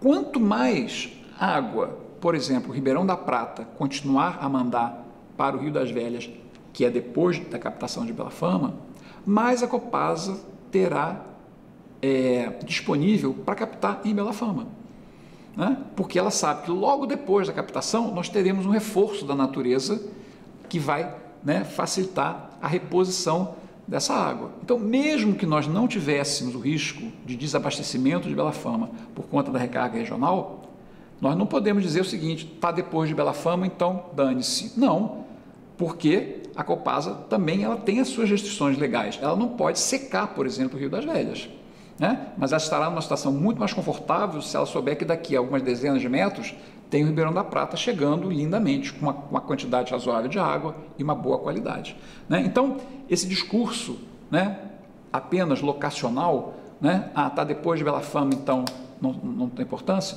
é uma falácia. A mesma coisa acontece com a Serra do Curral, né? Então, a Serra do Curral, temos uma vertente que vai para dentro de Belo Horizonte, mas não temos uma vertente que vai para o Alto Rio das Velhas. Essa vertente, que também será impactada, ou seria agora, se realmente não tivermos nenhuma mineração mais na Serra do Curral, mas enfim, estamos ainda no processo, se essas águas forem impactadas, embora elas também estejam depois de Bela Fama, vai ser a mesma questão. Quanto mais preservada for a Serra do Curral, mais água nós teremos fluindo pelo lado, né, do Alto Rio das Velhas para chegar mesmo depois de Bela Fama, mas não tem problema. Está chegando depois de Bela Fama, mas está contribuindo para uma maior captação, né, para uma melhor conforto de Bela Fama. Então, não importa, né, se essas águas estão chegando no Rio das Velhas antes ou depois de Bela Fama, né? E todo mundo tem que se preocupar com tanto que é o antes e o que é depois. Então, esse discurso, né, que usar a Bela Fama como a régua para dizer que está tudo bem ou não, isso é uma bobagem, isso é uma bizarrice da cabeça de quem cria narrativas enviesadas, né? Bom, então eu acho que a gente passou por alguns pontos relacionados à quantidade de água, tendo sempre como o ciclo hidrológico a nossa referência cognitiva. A gente tem que estar sempre pensando como é que funciona. Bom, mas isso tem a ver muito com a quantidade. E como é que fica a qualidade das águas? Bom, então nós temos, novamente, ainda o ciclo. A água caiu da chuva, começou a escoar superficialmente. Então a gente já pensa, se for em zona urbana, a gente pode ter o quê? Podemos ter inundação, se for uma chuva muito torrencial. Se for em zona rural, nós podemos ter erosão, né? Se nós não tivermos uma boa cobertura vegetal, se a gente não tiver determinadas proteções, se as áreas de preservação permanente não estiverem efetivamente protegidas, a gente vai ter uma quantidade muito grande de erosão. O que significa isso? Significa que a água vai carregar para dentro dos rios minerais, né? Vai carregar compostos químicos. Então, a qualidade da água vai piorar quanto menos protegidos forem os territórios na sua superfície. Isso é óbvio. Mas nós também temos o mesmo fenômeno nas águas superficiais, nas águas subterrâneas. Vamos lembrar que a água quimicamente é descrita como solvente universal, né? Então, a gente até não tem muita ideia. Porque quer dizer que a água dissolve rocha? Dissolve muito. Vai depender do tipo de água e vai depender do tipo de rocha, né? Mas se nós tivermos rochas mais solúveis, significa que as águas subterrâneas que vão ser armazenadas nos aquíferos, elas terão a sua qualidade alterada, né? Então, na hora que a gente pensa sobre quais serão os impactos das atividades minerárias na qualidade da água, então a gente também tem que pensar nisso. E por quê? Por quê? Primeiro, vamos pensar agora aqui nas barragens de rejeito, né? Por que existe barragem de rejeito na maioria das cidades minerais, mas em especial aqui no quadrilátero, né? Tivemos então, né, o crime da Samarco em Mariana e o crime da Vale em Brumadinho. Por que esses crimes aconteceram? Porque eles tinham uma quantidade de rejeito muito grande armazenada, né? Que tipo de material é aquele que extravasou e que chegou dos rios? Então a gente sabe, né? Toda hora estão reportando, né? Os impactos da Samarco continuam até nos oceanos. E não é apenas aquela areia, são os compostos químicos, são os elementos químicos e os compostos que foram junto, né? Ué, Paulo, mas não estava tudo antes debaixo da terra, né? Então, o que aconteceu? Estava tudo lá, continua agora só em outro lugar. Não continua assim não, né? Porque quando está debaixo da terra, preservado, você não tem a grande dissolução desses materiais, né? É mais ou menos pensando o seguinte: se eu tiver 2 copos d'água, eu tiver sal grosso e sal fino, e jogar nos 2 copos, o sal vai se dissolver. Mas qual que vai se dissolver mais rápido? O sal fino. O sal grosso vai demorar muito mais tempo. Então, se a gente imaginar que o sal são os tamanhos dos minerais, os pedregulhos que estão lá debaixo da terra, então, quanto mais inteiro, quanto maior for o fragmento de rocha, muito mais tempo essa rocha vai ter para ser atacada pela água subterrânea. É isso? Quando a mineradora extrai o minério de ferro, ela não pode pegar aquele minério, aqueles blocos e vender. Ela tem que moer, ela tem que melhorar a concentração de ferro, porque o objetivo dela é o minério de ferro, né? E as rochas do quadrilátero que tem minério de ferro e tem uma quantidade muito boa, elas não são só ferro, né? Tem outros minerais, em especial o quartzo, né? Então, a mineradora, ela precisa daquele contexto tirar o quartzo e elevar o teor de minério de ferro para padrões internacionais. Aí ela pode vender, porque é commodity, e a commodity é toda tabelada pelo mundo afora. Então, na hora que ela retira aquele material, ela tem que passar, né, o minério tem que passar por um processo de beneficiamento para chegar nos padrões internacionais. E nesse processo é tudo moído. Olha, agora a gente vai lembrar do sal. Sal fino dissolve rápido, sal grosso dissolve extremamente lento. No caso especificamente das rochas, esse tempo pode ser milhões de anos. Mas se eu moer, e tem que ser muito fino, né? O processo de beneficiamento que se usa no quadrilátero é o processo de flotação, e a flotação exige uma moagem extremamente fina, né? Então, eu estou impulsionando de uma maneira inimaginável, né? Tipo assim, no fator de 1 bilhão de vezes maior, quando eu faço essa moagem. Então, aqueles elementos químicos que estavam presos, que estavam, né, nas estruturas dos minerais, como, por exemplo, cádmio, chumbo, arsênio, mercúrio, manganês, todos esses elementos que podem ser tóxicos, né, eles estavam lá e estavam imóveis dentro das estruturas cristalinas dos minerais. A partir do momento que eu moo, esses minerais são liberados, né? Então, a reatividade, eu passo então a liberá-los. Então, eu vou ter nas minhas barragens de rejeito todos esses elementos químicos, ou mesmo algumas substâncias químicas, completamente disponíveis. Quais são as substâncias químicas? Aquelas que foram usadas no processo de flotação, que é um processo que eu não vou entrar aqui em detalhe, mas eu preciso de agentes químicos. Eu tenho que jogar muito material químico ali para fazer com que esse processo se dê de uma maneira razoável. Esse processo, dentre das substâncias, é a soda cáustica. Então, essa soda cáustica, ela vai ficar armazenada, né, nas barragens de rejeito. Então, quando nós temos, né, um crime, como aconteceu pela Samarco ou pela Vale, todo esse material que estava, entre aspas,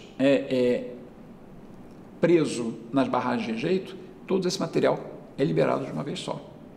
Então, nós temos os materiais geológicos, que podem ser substâncias químicas ou elementos químicos, que estavam completamente presos, estavam imóveis debaixo da terra, ficaram móveis com a moagem. E, para além disso, a gente ainda tem as substâncias químicas que são introduzidas pelo processo de flotação pelo ser humano. Então, nós temos ali, nas barragens de rejeito, né, uma sopa tóxica. Né? Então, não é à toa, quando ocorreram os 2 crimes, né, a gente viu animais perdendo a pele, nós víamos mau cheiro, né, porque são essas substâncias químicas podres, né, que foram liberadas, quer dizer, abriram a porta do inferno, não somente pelo assassinato das pessoas, mas pelo assassinato do meio ambiente.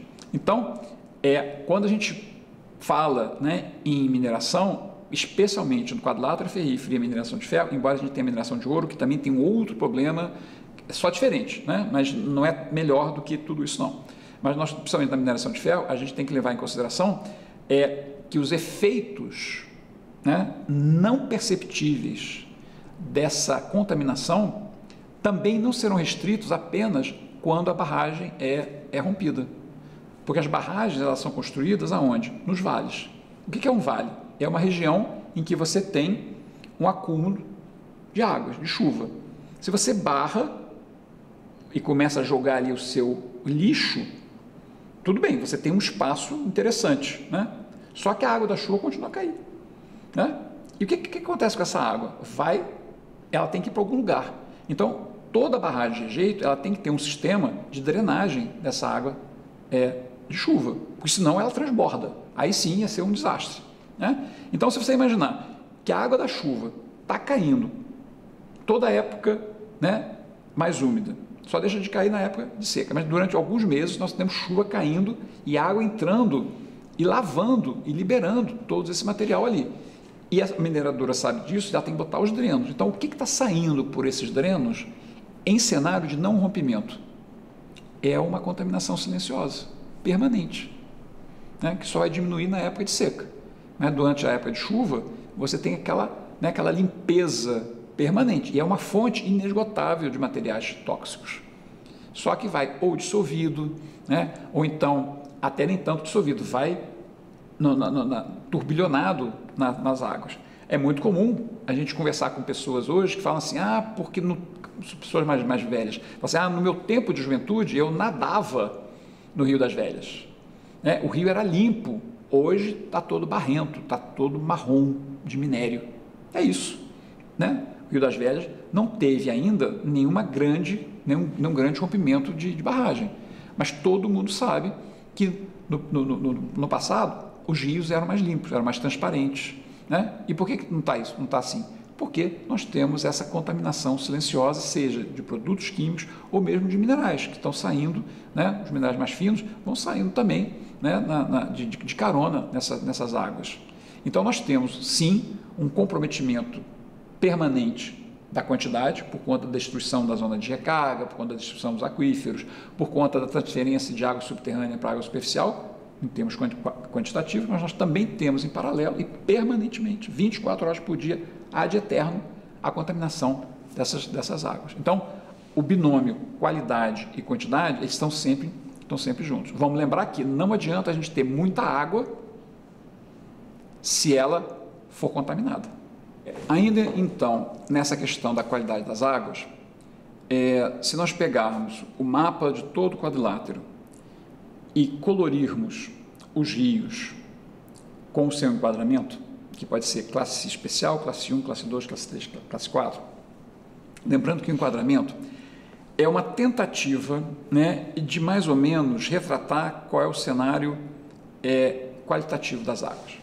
Então, tem uma formulação que o enquadramento é a água que temos, a água que queremos e a água que podemos. Pronto, já vê que é uma truta ensaboada, né? Porque, bom, Então, abre margem para a água que podemos. Então, vai ficar tudo nas mãos do poder econômico, do poder político. Né? Mas, de uma maneira geral, o enquadramento ele diz o seguinte, olha, aqui nós temos, né, características extremamente positivas. Essas características elas vêm, na verdade, de um outro parâmetro, que é o IQA, Índice de Qualidade da Água. Então, cada estado do Brasil tem a formulação do seu IQA. Então, nós temos o IQA ajudando nesse enquadramento. Mas quando a gente faz, então, né, uma representação cartográfica, novamente os nossos mapas, né, do enquadramento das águas aqui no Alto Rio das Velhas, a gente vai ver de uma maneira muito clara territórios de onde saem as águas com contribuição da mineração são os piores enquadramentos. As águas que estão saindo de territórios preservados são as áreas com os melhores enquadramentos. Então, o retrato do quadrilátero ferrífero, em especial do Rio das Velhas, a gente vê, por exemplo, que a Serra do Gandarela está na margem direita, ou seja, enquanto o meu rio está andando para baixo, tudo que está para cá é a margem direita, e aqui eu tenho a Serra do Gandarela, e do lado de cá eu tenho a Serra da Moeda. Então, a gente vê que aqui, ó, todo esse território, que é onde se concentram as mineradoras de ferro, todos os enquadramentos aqui já são muito ruins. Né? Vai sempre de classe 2, 1 ou 2 no máximo, já não tem mais classe especial praticamente. Do lado da Serra do Gandarela, a gente já tem muitas áreas com classe especial, muitas áreas com classe 1, uma ou outra classe 2, quando já está chegando perto do Rio das Velhas. Então, nós temos uma assimetria muito grande no Alto Rio das Velhas. O lado que tem a contribuição da Serra do Gandarela está muito mais em alta qualidade do que o outro lado. Né? Então, essa relação do enquadramento, ela, mesmo com todos os seus questionamentos filosóficos, serve como uma orientação, né, da onde nós temos mais problemas e aonde nós temos menos problemas. E aí também vem agora, novamente, né, aquela estratégia da desinformação organizada. Porque na hora que uma atividade empresarial é proposta e minimamente concorda, não, mas assume que vai ter impactos, o órgão licenciador, ele olha o seguinte, mas espera aí, esse território é um território preservado? Então eu tenho que ter muito cuidado. Esse território é um território já impactado? Então um pouquinho mais, um pouquinho menos, não faz diferença não. Então é estratégico para os empreendedores, em especial da mineração, sempre abaixar o enquadramento dos rios. Porque na hora que ele chegar com o seu projeto, né, aquele território já está meio que perdido. Então, o licenciamento é mais fácil. E a gente vê permanentemente, agora recentemente, nós tivemos uma nova onda de enquadramento. Esse enquadramento é feito mais ou menos a cada 20 anos, né? É um estudo complexo. Mas o Alto Rio das Velhas, o Piracicaba, né, estão em fase de revisão desses enquadramentos. E a gente vê uma pressão muito grande das mineradoras para detonar com esses enquadramentos, porque eles sabem que quanto pior for o enquadramento hoje, lá na frente, mais fácil será o seu licenciamento, porque vai chegar, teoricamente, num território já degradado. Né? Então, novamente, essa política, né, a pressão política. Então, a gente vê nessas reuniões, eu participei de algumas, né, uma pressão enorme para mudar a lei, sabe? Para dizer, não, aqui que era classe especial, na realidade não é classe especial, não é classe 2. E aí torturam os números de tal forma, entendeu? Para justificar. E essa tortura é tão absurda que eles não fazem medida de nada, não. Eles usam, sabe, novamente, as modelagens matemáticas, programas mirabolantes que você, como sociedade civil, você não tem a menor ideia como é que eles foram alimentados, como é que foram feitas essas contas, para provar que aquele território já está muito ruim. Tudo na teoria. Aí você sabe que por trás tem os grandes interesses, né, de realmente você denegrir a imagem daquela subbacia, para facilitar lá na frente o licenciamento ambiental. Então nós temos pressões políticas, nós temos pressões econômicas, nós temos pressões midiáticas, nós temos desinformação da sociedade, porque a ela nunca é dada essa oportunidade, então a ciência cidadã veio também para tentar melhorar isso, e esse cenário tão complexo, né, culmina, né, com o que nós estamos vendo há já muito tempo no quadrilátero ferrífero, que são comunidades sendo ignoradas, né, tendo a sua qualidade do ar, que é uma coisa que a gente nem conversou aqui ainda, mas vai ter muito comprometimento de Belo Horizonte né, se a mina Polo vier a ser licenciada, porque ela está em topo de morro, é onde os ventos batem de uma maneira mais forte e a direção do vento vai jogar tudo em cima de Belo Horizonte. Né? Então, são problemas em cima de problemas. E se a gente lembrar que Congonha já está há décadas sofrendo com a poeira da mineração, né? E nós já ouvimos algumas bizarrices da mineração, como, por exemplo, a gente tem que minerar mais, porque minerando mais a gente vai diminuir a altura das montanhas, e diminuindo a altura das montanhas, o vento vai levar e vai dispersar melhor esse material, né? É desse nível, né, das aberrações que a gente ouve. Então, nós temos qualidade da água, quantidade da água e comprometimento também da qualidade do nosso ar que nós respiramos. Então, tudo isso tem que ser levado em consideração e de uma maneira séria e não por narrativas absurdas feitas por empresas que foram contratadas pelo próprio empreendedor, que é uma outra aberração aí da nossa lei ambiental geral do Brasil, né, em que EIAs e RIMAs são contratados pelo empreendedor diretamente com o contratado, né? Isso é um absurdo. É como se, né, o juiz, no processo criminal, estivesse contratando o advogado da defesa para julgar. Né? É um absurdo. Né? Na realidade, nós teríamos que ter o quê? A empresa tem que arcar com esses custos, mas não é ela que vai contratar. Ela tem, né, tem que ter um agente intermediário, preferencialmente do governo, né, que não tem nenhum vínculo, né, com nenhum dos dois partícipes. Né? Então, tem um dinheiro aqui, esse dinheiro então vai ser usado para contratar uma empresa, e essa empresa sim tem que mostrar que ela não tem interesse econômico, né? Que ela não tem participantes que tem algum vínculo empregatício com do empresário.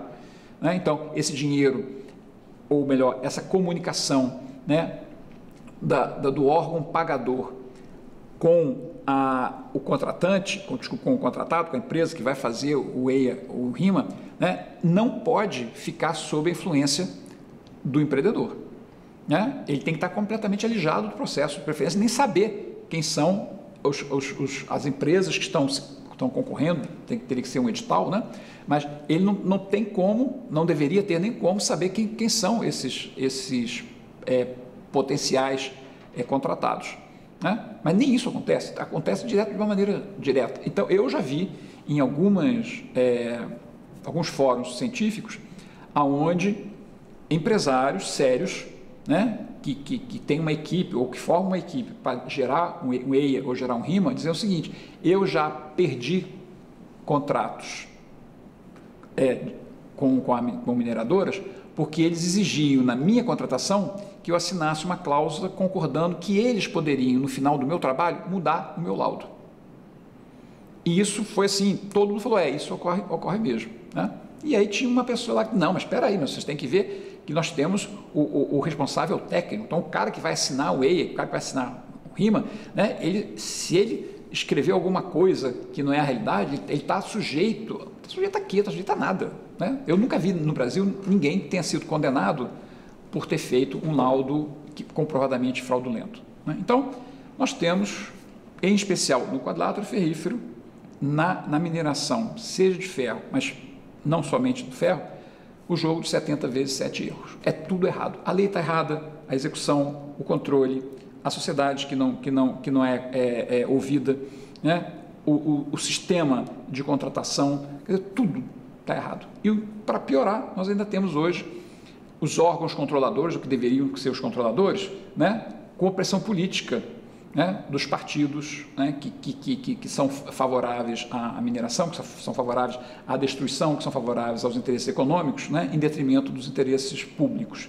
Então, nós temos hoje, né, um desequilíbrio extremamente alto, como nunca tivemos antes aqui em Minas Gerais, forçando que todos os empreendedores, todos os empreendimentos sejam licenciados de uma maneira rápida, né, com aberrações jurídicas, mas não importa. E aí a gente tem o Poder Judiciário também difícil, né, de perceber isso, porque o pessoal da área jurídica não entende mapas, né? Só para você ter uma ideia, né, você nunca tem, num processo judicial, nunca tem um mapa. Né? Não tem mapa. Como é que alguém vai poder julgar tudo isso que eu estou falando, né, um juiz, se o cara não tiver isso cartograficamente representado?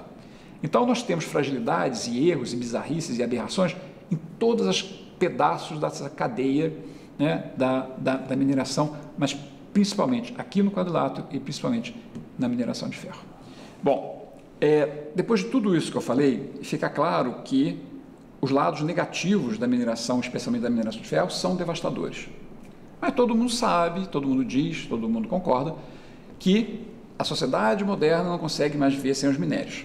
Eu até concordo com isso.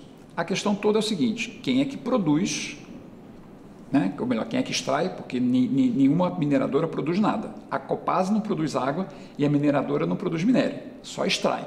Então vamos voltar. Quem é que extrai, quem comercializa, quem gasta e quem ganha, né? A gente tem que olhar todos esses atores nessa história toda. Então vamos ver especialmente o minério de ferro. Bom, então sabemos que dentre os minérios, o minério de ferro é um dos mais importantes, né? Então toda essa sala aqui tem minério de ferro espalhado por tudo quanto é canto. Bom, então tá, então a sociedade moderna não vive sem minério de ferro. Ok, o Brasil tem muito minério de ferro. Ok, agora vamos lembrar, minério só dá uma vez, né? E pau-brasil, que tinha muito no passado, hoje não tem nada. E olha que pau-brasil você podia replantar, né? Então nós temos que ver, sempre pensando no longo período. Então vamos começar a olhar sobre a questão da nação brasileira, né? Então, primeiro, minério no Brasil pertence à União, não pertence à mineradora, né? Então, se você está lá com o seu sítio, com a sua fazenda, não importa, e uma mineradora descobrir minério no seu território, no seu subsolo, esse subsolo não é seu. E se ela chegar primeiro lá em Brasília e registrar na Agência Nacional de Mineração, né, o interesse dela sobre o seu subsolo, é ela que vai poder extrair. É claro que você tem direito à indenização, que isso é uma outra questão, as indenizações nunca são justas, são completamente assimétricas, e aí tem um terrorismo, né, territorial, que não dá para comentar aqui, mas o importante é que nós temos, primeiro, então, os bens minerais no Brasil pertencem à União. Muito bem. Nós também sabemos que precisamos de minério de ferro. Ok, só que agora vamos entrar nos detalhes numéricos. O Brasil, em 2014, eu vou citar esse ano, porque eu tenho esses dados muito bem parametrizados, o Brasil, em 2014, exportou 340 milhões de toneladas de minério de ferro. Isso é um número... isso é muito? É pouco. Isso significa cerca de 90% de todo o minério de ferro extraído no Brasil em 2014. 90%. Né? Então, se aquela história, porque nenhuma sociedade, nenhum país veio ser minério de ferro, bom, nós já fomos alijados naquele ano de 90%. E essa é a média de todos os anos. Oscila entre 85% e 90%. Então, de tudo que é extraído do nosso território em minério de ferro, de 85% a 90% é para o exterior, é exportado. Se é exportado, né, a mineração conseguiu ser enquadrada com atividade industrial, então já não paga ICMS, que é pela Lei Candir, que é um imposto extremamente importante para a economia dos municípios, né? Então já começamos a perder por aí, né? Uma lei que era para impulsionar a indústria está impulsionando uma atividade extrativista. Isso é um absurdo do absurdo, mas enfim, já levamos na cabeça por aí.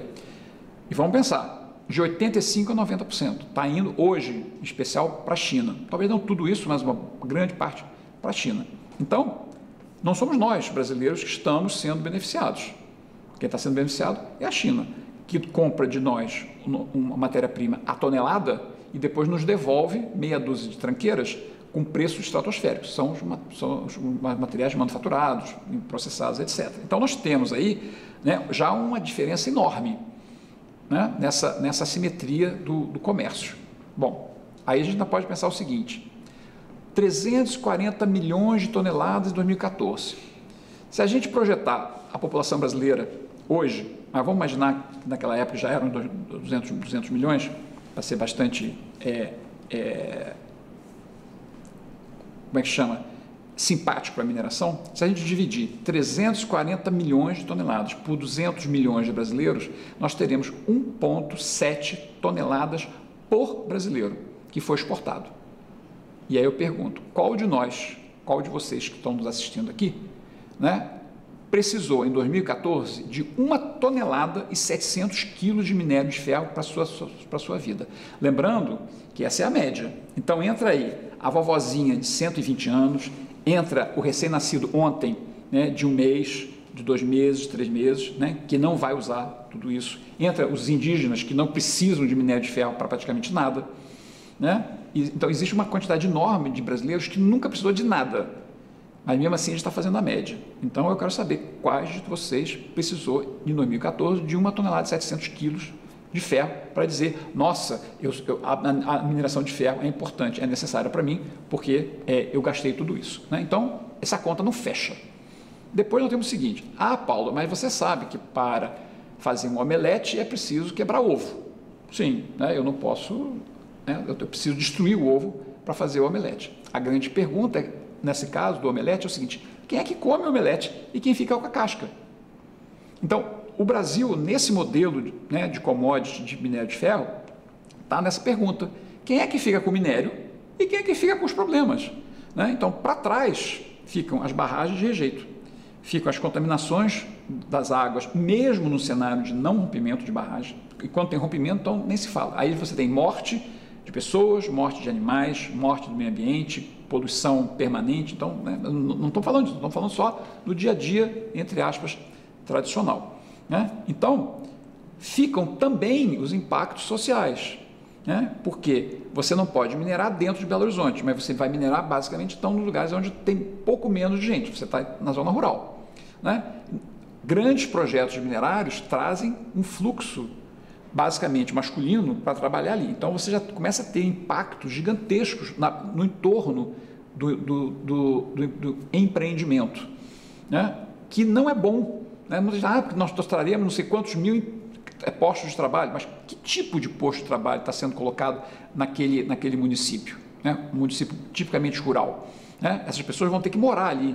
Se não tem casa, o que vai acontecer com o preço das casas, o preço dos aluguéis? Vai explodir. Né? Não, quem trabalha em mineração não são os velhinhos de 80 anos, né? São os rapagões lá de 30, 20 e tal. Né? Essa turma, né? Um público basicamente masculino, né? Vai chegar em hordas, né? dentro do município. O que acontece, né? com essa hegemonia masculina chegando no município? E são, via de regras, homens, né? de baixa escolaridade. Né? Então, isso também tem que ser muito, muito bem considerado. O impacto dentro da rede de saúde, né? As estradas, os transportes. Então, você tem uma quantidade gigantesca de impactos, sem falar de que, a partir do momento que a mineradora chega num determinado território frágil, num território mais vulnerável, ela começa, né, a criar uma rede, né, de dependentes. Então, a agricultura local vai ser destruída, porque aquele local vai virar mina, ou então vai virar espaço de instalação minerária. Então, eu vou perdendo territórios, por exemplo, territórios de agricultura. Né? Então, todos esses impactos ficam conosco. Né? Mas os milhões de toneladas vão para a China, basicamente, ou mesmo para outros países. Né? Então, nós temos aí que pensar nos números. Né? Nós temos ainda os paraísos fiscais, que possibilitam que as grandes mineradoras subfaturem o imposto de renda. Então, a gente já perdeu o ICMS totalmente, a gente vai perder parte do imposto de renda. Nós temos a CEFEM, né? que não é compensada, mas de jeito nenhum é compensação. Né? O termo já tem, né, o nome da sigla. Então, nós temos a CEFEM, que é calculada pelo minerador. Ou seja, não é o governo que calcula. Né? É como se eu, na hora que eu for escrever o meu imposto de renda, eu escrevo quanto é que eu ganhei e eu não tenho documentação nenhuma. Eu simplesmente atesto, eu ganhei tanto. Né? E isso vai ser base de cálculo, pagamento do meu imposto. E que pior ainda, o cálculo da CEFEM permite que eu abata o meu custo de extração. Então, eu ganhei, entre aspas, né, R$1 milhão, mas eu gastei 200 mil para extrair, eu já abato isso. É autodeclaratório e é calculado com preço na mina, ou seja, naquele momento aonde o meu minério tem um preço mais baixo, porque não passou nem mesmo por um pequeno beneficiamento. Então, eu estou pegando na cadeia minerária o preço mais baixo, é autodeclaratório, e ainda por cima eu abato o quanto que eu já gastei. Então, esse dinheiro é absolutamente pífio, esse CEFEM é pífio. Claro, seria muito pior se não tivesse, né? Mas isso não serve de compensação para ninguém. Então, a gente já perdeu o ICMS, 100%, perdemos uma boa parte do imposto de renda, né? E a CEFEM pouco serve. Eu já vi declaração de alguns prefeitos dizendo assim, com o dinheiro da CEFEM, eu não consigo nem mesmo recuperar as estradas que são destruídas pelos caminhões de minério. Então, acho que isso tudo também tem que entrar nesse contexto do que é o omelete e o que é a casca. Então, para trás ficam os buracos, as barragens e os barracos. Então, tudo isso tem que ser muito levado em consideração. Agora, para quem está na linha de frente, é ótimo. Para quem é acionista de mineradora, vai ganhar o dinheirinho dele. E para quem está lá no exterior, que nem sabe de onde vem o minério, porque commodity é uma invisibilidade plena da fonte das coisas. Eu só sei que eu tenho uma quantidade de recursos sendo transferido de um país para o outro, mas quem está comprando não quer saber e não sabe de onde vem, quais são as consequências para os territórios produtores. Então, o modelo de commodities é definitivamente a coisa mais diabólica que o ser humano já criou. Em qualquer época da história da humanidade, não tem modelo econômico mais diabólico do que o sistema de commodities, porque cria uma ruptura irreversível entre o território produtor e os beneficiários que têm, pelo seu poder econômico, a possibilidade de comprar tudo de quem quiser. É tipo assim, eu tenho dinheiro, eu compro você, eu compro a sua família, eu compro o seu território, eu compro a sua casa, eu compro qualquer pessoa, porque eu tenho dinheiro. Commodities é isso.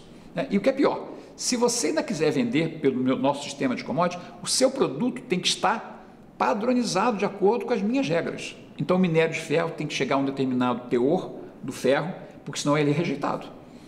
Você quer entrar na brincadeira? Então é o seguinte, nós vamos fazer uma festa, onde você entra com a comida, bebida, e eu entro com os convidados. É essa a proposta do sistema de commodities. Bom, então, a economia mineral, que é a área da geologia que cuida dessas relações, ela vai dar pau em todos os aspectos da mineração, em especial da mineração de ferro.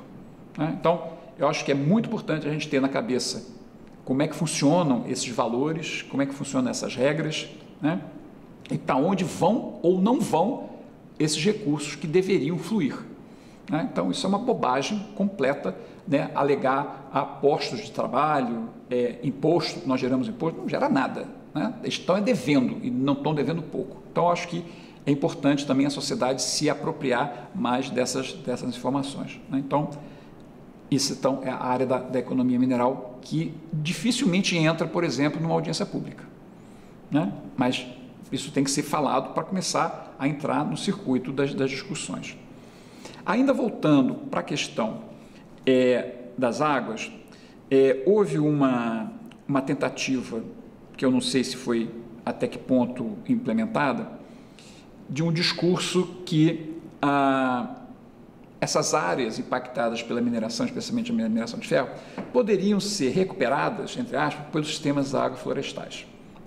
Então, muito rapidamente, o sistema agroflorestal é um processo agrícola extremamente revolucionário, o Brasil é pioneiro nisso, em que propicia, se bem feito, grande quantidade de produção, uma produção de grande quantidade de comida, de madeira, e recuperação dos recursos hídricos. Então, é fantástico. Então, eu não destruo, eu recupero, eu tenho produção muito maior do que o agronegócio, vou gerar comida e ainda tenho como uma reserva técnica madeiras, que eu posso, daqui a um tempo, derrubar e replantar. Então, em princípio, é a salvação, realmente é a salvação do planeta. É claro que, se isso for acoplado com outras práticas, como agroecologia, agricultura biodinâmica, permacultura, se tudo isso for integrado, nós teríamos realmente toda a solução. Então, a Amazônia não precisava ser desmatada para plantar soja, para exportar soja para gado e porco europeu ficar comendo. Nós poderíamos ter tudo isso funcionando dentro de um país harmonicamente através do sistema agroflorestal e ainda recuperar as nascentes. Porém, se a gente entender o ciclo hidrológico, vamos lembrar, mineração de ferro no quadrilátero destrói irreversivelmente os aquíferos. Então, não há como se falar, por exemplo, em sistemas agroflorestais para recuperar recursos hídricos da mineração de ferro. Porque o substrato que vai armazenar água e que poderia ser recuperado pelo sistema agroflorestal não existe. Então, isso não é solução. A única solução para que não haja impacto da mineração de ferro nos recursos hídricos é não ter mineração de ferro. Essa é a realidade nua e crua.